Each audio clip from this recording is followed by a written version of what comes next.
Sir, राज्यपालांची तुम्ही सभागृह बंद पाडण्यात आलेलं आहे, त्यांच्यावर बलात्काराचे आरोप आहे, त्यांना ताबडतोब अरेस्ट करा अशी मागणी सभागृहात. बघा, पहिली गोष्ट म्हणजे कामाची गोष्ट करूया आपण. आज आम्ही राज्यपाल महोदयांची भेट घेतली. काल आम्ही वेळ मागितली आणि लगेच आम्हाला भेट दिली. आम्ही त्यांचे आभार मानतो. 2-3 महत्त्वाचे विषय ह्याच अधिवेशनाबद्दल आणि हाऊसबद्दल आम्ही त्यांच्यासमोर मांडलेले आहेत. पहिली गोष्ट म्हणजे जी आम्ही मांडली आहे ती काल आपण पाहिलं असेल, रिमूव्हल मोशनवरनं जो काही गोंधळ झाला, जी काही गडबड झाली, त्याच्यावरनं आम्ही न्याय मागितलेला आहे. कारण ट्रस्ट मोशन एका मिनिटात आली, पॉईंट ऑफ प्रोसिजरमधून आणली आणि सगळं काही गडबड झालेली आहे. असं कधीही हाऊस आधी चालत नव्हतं. ह्या महाराष्ट्राच्या विधानसभेचा, विधान परिषदेचा अपमान हे सरकार आणि त्या खुर्चीवर बसलेले लोक करत आहेत. दुसरी गोष्ट म्हणजे आपण पाहिलं असेल, खालच्या हाऊसमध्ये देखील अनेकदा आम्ही बोलण्याचा प्रयत्न केला. वेळोवेळ आम्ही वारंवार विषय मांडण्याचा प्रयत्न करत असतो. मग कधी अबू अझमी असेल, कधी औरंगजेब असेल, कधी अजून कोण असेल, त्याच्यावरनं सत्ताधारीच पक्ष हाऊस बंद पाडतं कारण त्यांच्याकडे अजेंडा राहिलेला नाही आहे काही. आणि तिसरी गोष्ट सगळ्यात महत्त्वाची म्हणजे काल देखील मी तुमच्यासमोर येऊन जे विषय मांडला, आम्ही प्रश्नोत्तराचा तास असेल किंवा लक्षवेधी असतील किंवा इतर कुठच्याही म्हणजे आमचा प्रस्ताव असेल, मंत्री बसतात, नाही बसत, सेक्रेटरी असतात, नसतात, ह्या सगळ्या विषयांवर कुठे ना कुठेतरी गांभीर्यपूर्वक चर्चा झाली पाहिजे. आम्ही विनंती राज्यपाल महोदयाने ही केलेली आहे की त्यांनी सरकारमधले प्रतिनिधी बोलून घ्यावे आणि त्यांना समज द्यावं, मुख्यमंत्र्यांना बोलून घ्यावं आणि मुख्यमंत्री महोदयांनी सगळ्याच कॅबिनेट मंत्र्यांना समज द्यावी की उत्तर स्वतःची स्वतः द्यावी, अभ्यासपूर्वक द्यावी, अभ्यास करून यावं आणि विधानसभा किंवा विधान परिषद चालू असताना मंत्र्यांनी तिथे हजर राहावं, सगळे अधिकाऱ्यांनी तिथे हजर राहावं. काल आपण पाहिलं असेल, नाना पाटोळे साहेब बोलायला उभे राहिले तेव्हा आम्ही तर प्रश्न विचारलेच की मंत्री कुठे आहेत. एक मंत्री बसले होते, तेही तिसऱ्या रांगेत. ती अदृश्य गॅलरी जी असते तिथे एक सुद्धा सेक्रेटरी नाही, डेप्युटी सेक्रेटरी नाही, खात्याचं कोणी घेणं देणं असलेला माणूस नाही, PA नाही. आणि हे सगळं होत असताना फक्त आम्ही विरोधी पक्ष म्हणून नाही, तर आज जनतेतून निवडून आलेले आमदार म्हणून इथे आलेलो आहोत. कारण आम्ही जनतेचे प्रश्न मांडत असतो. सत्ताधारी आमदारांसारखं हाऊस आम्ही बंद पाडत नाही, पण विषयावर चर्चा करताना मंत्र्यांना गांभीर्य असायला पाहिजे. सत्ताधारी लोक काल देखील, सत्ताधारी आमदार देखील काल आमच्यासोबत सुरत सूर मिळवून त्यांनी देखील हाऊस 10 मिनिटासाठी तहकूब करून घेतलं. कारण ते देखील म्हणतात की सत्ताधारी पक्षातले असो की विरोधी पक्षातले असो, जे काही आमच्या मागण्या असतील, कपात सूचना असतील, जे काही आमची विनंती असतील, ह्या सगळ्या चर्चेच्या तिथे मंत्र्यांकडून गांभीर्यपूर्वक विचार झाला पाहिजे. विरोधी पक्ष नेत्याबद्दल आपण काही मागणी केली आहे का? बघा, आम्ही त्याच्यासाठी आलेलो नाहीच आहे. कारण विरोधी पक्ष नेत्याचं आम्हाला उत्तर हे अध्यक्ष महोदयांकडून येणं बाकी आहे. आमची ही अपेक्षा आहे, अजूनही चांगल्यात आमचा विश्वास आहे आणि हा विश्वास आहे की लोकशाहीचं जे काही आत्तापर्यंत प्रथा परंपरा पाळत आलेलो आहोत ती पाळली जाईल आणि आम्हाला विरोधी पक्ष नेता दिला जाईल. कालपासून जे तुमच्यावर आरोप होत आहेत, कालपासून तुमच्यावर जे आरोप होत आहेत, सुरुवातीला तुम्ही ज्या गोष्टीचा उल्लेख केला की तुमच्यावर देखील आरोप होत आहेत, कालपासून आज सभागृह देखील बंद पाडण्यात आले. आता तुम्ही पण ह्या गोष्टीशी साक्ष आहात. गेले 5 वर्ष बदनामीचा प्रयत्न हा होतच सातत्याने. कोर्टात आहे, कोर्टात बोलू.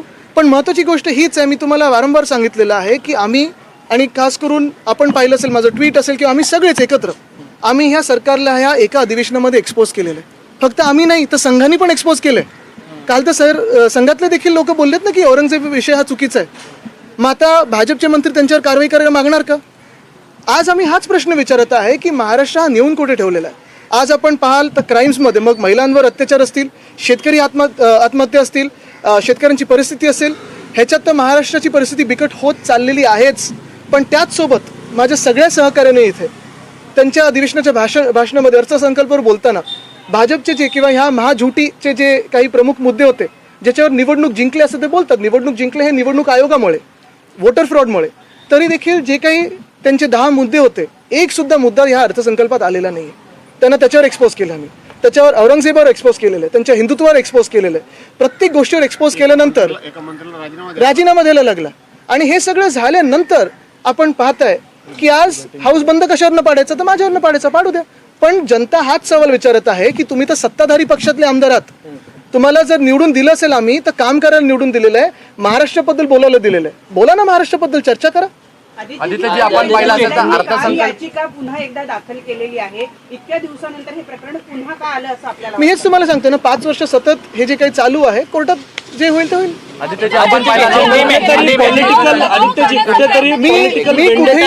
मी एकच सांगेन की परत एकदा मी तुम्हाला सांगतोय 5 वर्ष बदनामीचा प्रयत्न झालेला आहे. कोर्टात असेल तर कोर्टात उत्तर देऊ. पॉलिटिकल बघा मला त्याच्यात जायचंच नाही आणि तुम्हाला सांगतो मी आतापर्यंत 5 वर्षात मी जे मुद्द्याचं ते बोलत आलेलो आहे आणि तेच बोलत राहणार. आदित्य जी हिंदी में बता दीजिए दिशा सालियान मुद्दे को लेकर एक बार फिर आपका नाम चर्चा में है, क्या कहेंगे? थोड़ा नीचे दिखेगा नहीं. आदित्य हाँ, दिशा एक ही सालियान सवाल है ना मुद्दे पर, हाँ, आपका. यही पहले तो मैं काम की बात करता हूँ. आज हमने महाराष्ट्र राज्य के राज्यपाल महोदय से समय मांगा था, उन्होंने समय दिया भी.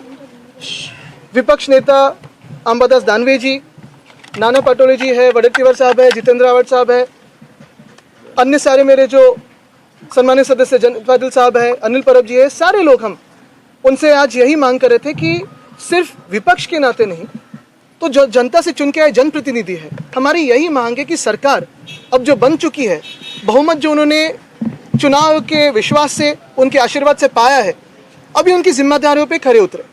हम जो बातें करते हैं और आज जो हमने मांग की है वो यही है. एक तो कल आपने देखा होगा विधान परिषद में पहले जैसे कभी नहीं वैसे ही हमारे रिमूवल मोशन को ठुकराया गया. ट्रस्ट मोशन 1 मिनट में एक अपारंपरिक पद्धत से लाया गया. बलात्कार करून खून केला असा अगर आरोप ह्या लोकांवर झालेला आहे तर सुप्रीम कोर्टच्या त्या जजमेंटप्रमाणे अन्य लोकांना जो काही न्याय लागतो तोच ह्या तिघांवर लावावा एवढीच मागणी सभागृहाने केली. आणि त्या अनुसार गृहराज्यमंत्री आमचे योगेश कदमजींनी सकारात्मक पद्धतीने ते सरकार म्हणून आम्ही कोणालाही पाठीशी घालणार नाही, कोणाचेही राजकीय दबाव सहन करणार नाही अशी भूमिका सरकार म्हणून आम्ही तिथे समोर नोंदवलेली आहे. पण यालाच आपले आमदार म्हणजे सत्ताधारी आमदार संजय गायकवाड म्हणतात की याआधी सुद्धा चौकशी झालेली आहे, या चौकशीतही फार काही मिळेल अशी अपेक्षा नाही. ठीक आहे, ते त्यांचं वैयक्तिक मत आहे. आपण प्रत्येकाला आपलं वैयक्तिक मत आहे, कोणाला किती ह्या केसची माहिती आहे हा संशोधनाचा विषय आहे, म्हणून त्यांना त्यांचं वैयक्तिक मत मांडण्याचा अधिकार आहे. या सगळ्या प्रकरणामध्ये एसआयटीने आपल्याला समन्स बजावलं होतं की काही पुरावे असतील तर आपण त्यांच्याकडे जाऊन सादर करावे किंवा माहिती द्यावी, पण आपण तिकडे गेलेला बरोबर. तर तुम्हाला पुढचं मी काय पत्र लिहिलं त्याची माहिती आहे का? नाही सांगितलं माहिती आहे तर द्या माझ्याकडे. तुम्ही त्याची माहिती मी एसआयटीच्या प्रमुखांना अर्धवट माहितीवर तुम्ही प्रश्न विचारता, अर्धवट माहितीवर तुम्ही तुमचं चॅनल चालवता, ह्याच्यावर माझा आक्षेप आहे. काय माहिती हां, कारण का तुम्ही पत्रकार म्हणून सगळ्या गोष्टीची तुम्हाला माहिती असणं हे बंधनकारक आहे.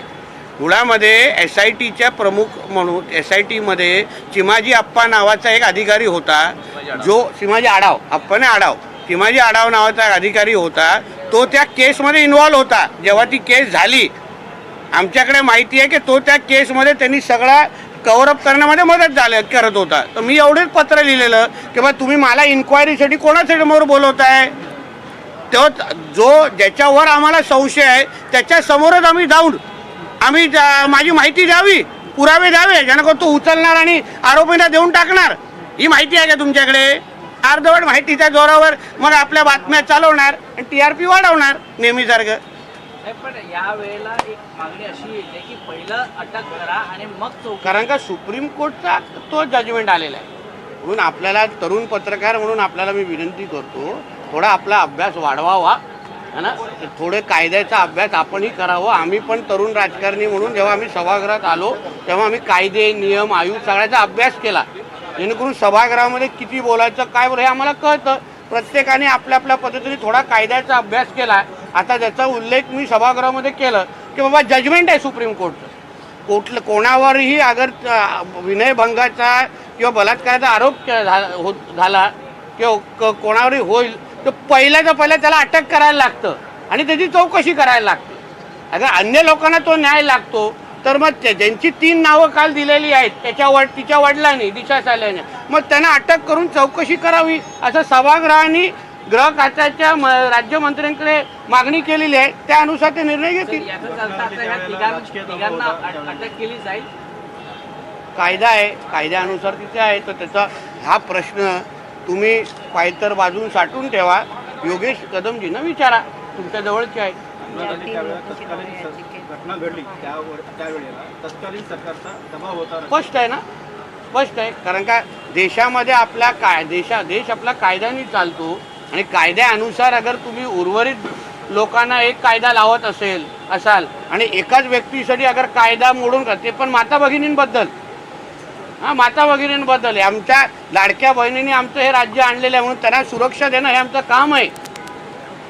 म्हणून असे जे काही चित्रपटामध्ये शक्ती कपूर जसे असतात ना, ते अगर इकडे तिकडे अगर फिरत असतील ना कलानगर आणि या परिसरामध्ये, त्यांना तात्काळ अटक करायला पाहिजे. माता भगिनींना सुरक्षित वाटलं पाहिजे. निधि 10 मिनट के लिए स्थगित की गई है दिशा सालियान के मुद्दे पर. काफ़ी अग्रेसिव आप लोग वहाँ पर नजर आए सदन में. इसको हमारा सब लोग का मुद्दा इतना ही था. हमारे अमित साटम जी जो हमारे MLA है बीजेपी के, उन्होंने ये विषय उठाया. उन्होंने ऐसी मांग की है कि कल दिशा सालियान के पिताजी ने जो एक एफिडेविट क्रिमिनल एफिडेविट पिटीशन दाखिल किया है, उसके अंदर जो उन्होंने नाम लिए हैं 3 जनों को, तो उनको उनकी चौकसी होनी चाहिए, इंक्वायरी होनी चाहिए. उनका अभी उनको विश्वास बैठ गया है कि उनके बेटी का गैंगरेप करके उनके ऊपर मर्डर हुआ है, ऐसा उनका विश्वास बैठ गया, जो उन्होंने सब जगह टीवी पे कहा है. तो उसके अनुसार सरकार ने उसका दखल लेना चाहिए और कार्रवाई करना चाहिए. इतनी भूमिका सभागृह ने सरकार के सामने रखी है. SIT को लेकर आपके कुछ कंसर्न हैं जो जांच अधिकारी तो हैं अभी आप 1 साल का प्रश्न वापस पूछ रहे हैं. आप लोग को जब जब याद आता है, जब आपको कोई बोलता है, वैसे वैसे आप लोग हम लोग को सवाल पूछते हैं. मैं 1 साल पहले जब ये SIT गठन हुई थी, तभी ही मैंने बोला था कि ये एक चिमाजी आड़ाव नाम का जो अधिकारी है वो गलत है. वो केस में कवर अप में इन्वॉल्व था, ऐसा मेरी मालूमात है. उसको SIT में मत रखिए, ऐसा मैंने खुद मुंबई CP को और अन्य लोगों को पत्र लिखा था. अब उस बारे में अगर आपको लेट मालूमात हुआ तो मेरी गलती नहीं है. जी, सबसे बड़ा सवाल ये कि दिशा सालियान सर ने रिट पिटीशन फाइल की CBI जांच की मांग की है. हाई कोर्ट मॉनिटर्ड CBI जांच. लेकिन आपकी सरकार को इतनी पावर है कि आप लोग इसको एट अर्जेंट आप CBI की मांग कर सकते हो, CBI जांच कर सकती है. तो क्या आप कोर्ट का आदेश का वेट करेंगे, क्या खुद ही सरकार इसको ऑर्डर करेगी CBI? वो अभी हमारे सरकार के प्रमुख क्या